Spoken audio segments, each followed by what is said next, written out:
Hello, this video will walk you through setting up an account and learning how to use some of the basic features of the Virtual Manuscript Room. The website is located at ntvmr.uni-münster.de. The first thing you'll want to do is create an account. In the upper right-hand corner, you'll find the button Create Account. Put in your pertinent data. Pick a screen name and put in your email address.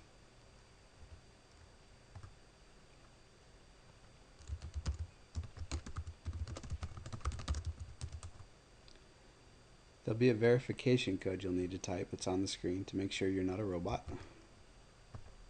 Type that in and hit save. Now you'll notice the message you get tells you that your account's been created and that an email verification code has been sent to your email address, and also your password has been sent to your email address. If you switch to your mail client, you should see two emails from the NTVMR. The initial password that you'll find you can use to log in. Grab that.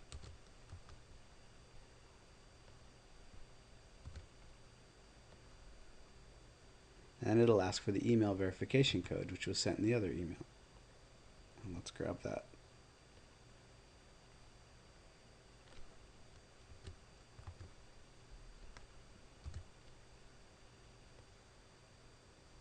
Now we've been asked to enter a new password. This is the password we'd like to use for future reference.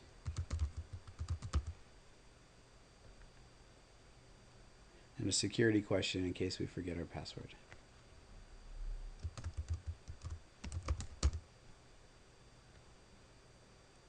Now we're logged in. You'll see that we're signed into the NTVMR as Joe Tester.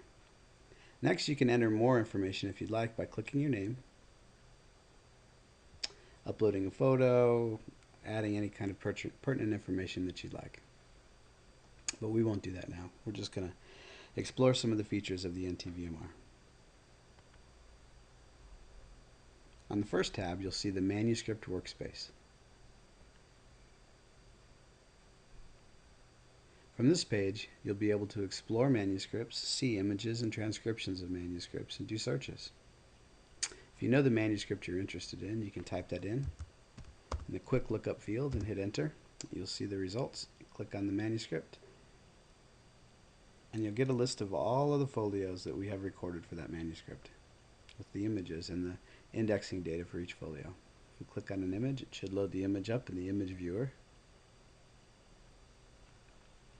From the image viewer, we can drag the image around. We can use our mouse wheel to zoom in and out. If you're using a mouse pad on a laptop, it's usually 2-finger scroll up and down. We can zoom in on a particular area of the image, and we can annotate it if we'd like to. So if we're interested in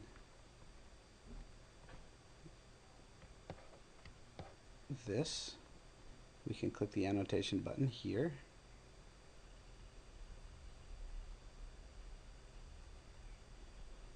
And then we can click this button, which will create a permanent link to what we've highlighted.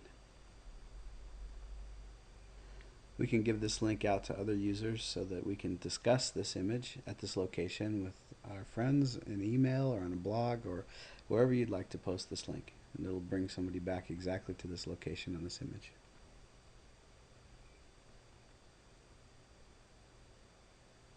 If we scroll down on the page, you'll notice the transcription for the page and any feature that have been recorded for this page as well. In the catalog gadget up in the upper left corner where we started our search, if we click back on the Manuscripts tab, we'll notice a Browse button, which will let us browse, or a Full Search button, which will let us perform a multifaceted search for any manuscript we might be interested in. Let's perform a few searches. Let's clear the search criteria. Let's pick biblical content of John 3:16. Now if I do this search, I should get a list of all manuscripts that have John 3:16 extent. And there's my list. This is useful, but not as useful as it could be. If we go back to full search, we'll see that our criteria is still there. But if we go down to the bottom near the search button, where it says show all, we'd like to see pages, not just the documents. If I re-perform my search, we'll see all of the pages of all the manuscripts that have John 3:16 extent. So if I click on one of these pages, I'll see the page that actually has the content we're interested in. Now if we go back to the manuscript tab again and click full search, we can mix and match these criteria with anything that we'd like. So if I say I'd like to see John 3:16 pages that are dated to a certain century, have a specific line count or columns or page width, or what might be interesting are pages that have been tagged with certain features. So I'm interested in seeing pages with illumination. And there's probably not any pages with John 3:16 with illumination. Most illuminations are at the beginning of a book, so I'm just going to clear this and go back to just John. So I'd like to see illuminations with any part of the Gospel of John. Let's perform my search again.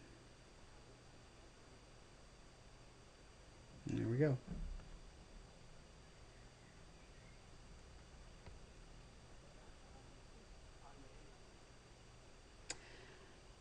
These feature tags, like illuminations, can be added in the feature box down below the image viewer.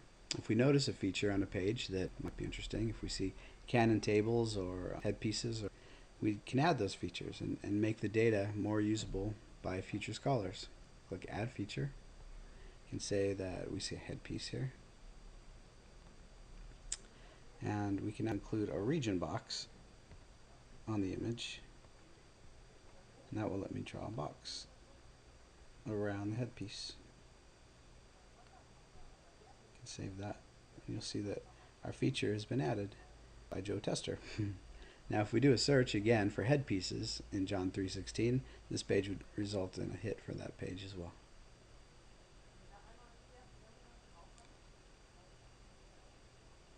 The next tab that we're interested in, indexing. If we click on the indexing tab, you'll notice that we have no assignments. If we'd like to see what's available, we can click the button, see what's available. And on the indexing status page, you'll notice a list of all the manuscripts for which we have images, but do not yet have 100% index data for every one of these images. Index data is simply what biblical content is associated with each of these pages. You'll notice for each of these manuscripts status, how far the indexing has been completed. You'll notice that some indexers have already claimed responsibility to work on these manuscripts. And the manuscripts that don't have an assigned user to work on the indexing data, there'll be a button, Claim Responsibility, which is where you can actually volunteer to help us improve our data. If we pick a manuscript and choose Claim Responsibility, we'll see that the task has been successfully assigned to us. Now if we go back to our indexing page, we'll see we have an assignment. And if we click that assignment, it'll load up our manuscript for us. The job left for us now is to click on the image, which will pull up the image in an external window for the image viewer. We can zoom in, decide what content is on the image, and we can type in the biblical content. Let's say this is John 3:3 through 4:9. Hit enter, and we've saved the biblical content.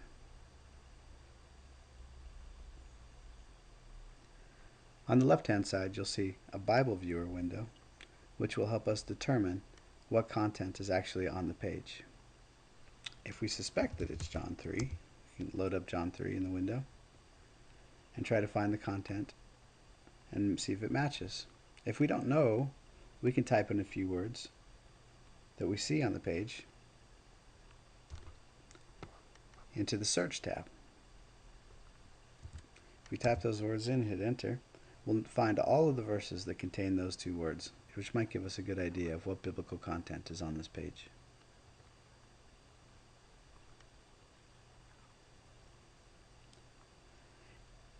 If we notice the folio, has features on the page that we'd like to mark, we can click the More button.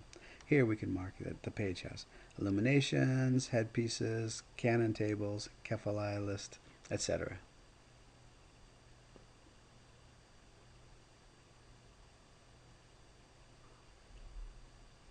The next page I'd like to show is the transcribing page.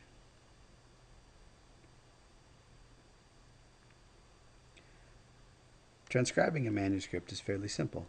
If you select your manuscript that you'd like to transcribe,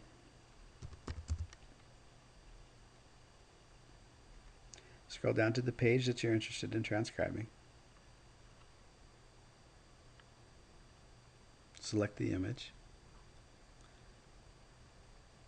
and then at the bottom of the transcription editor, you'll notice a From Base Text button. Since this page has already been indexed to Romans 8:37 through 9:9, if we click the From Base Text button, the editor will be populated with the text that we expect to see on this page. Now we can look at our image, we can scroll through the image, and we can decide where our line breaks are, where the content actually is, and where the content deviates from what the base text says. We can edit it. If we see a scribal correction in the text, we can highlight the words. We can click the correction button. We can say the scribe corrected this, and we can hit insert. Now we'll notice when we hover over our correction, we see the first handreading along with what the corrector changed it to. Many other features of transcribing are highlighted in the toolbar, which gives you a quick way to add information about the transcription without having to know any special markup.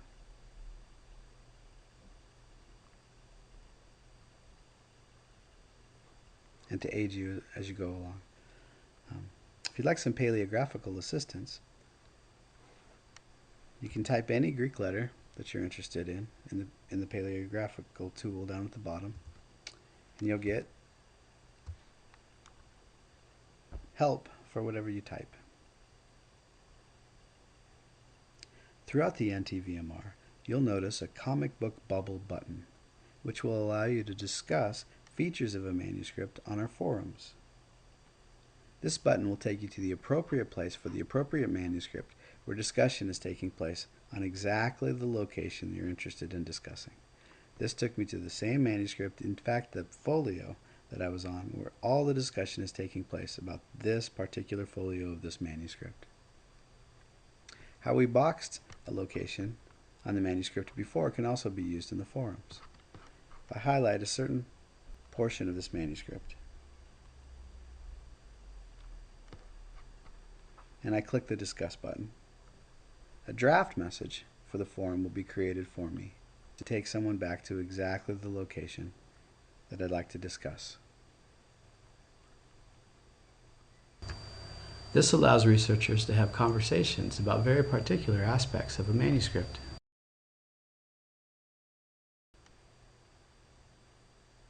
This concludes our brief introduction to the NTVMR. We hope you'll find the site useful, and you'll also consider contributing data to help improve this resource for scholars around the world. Thank you for your time.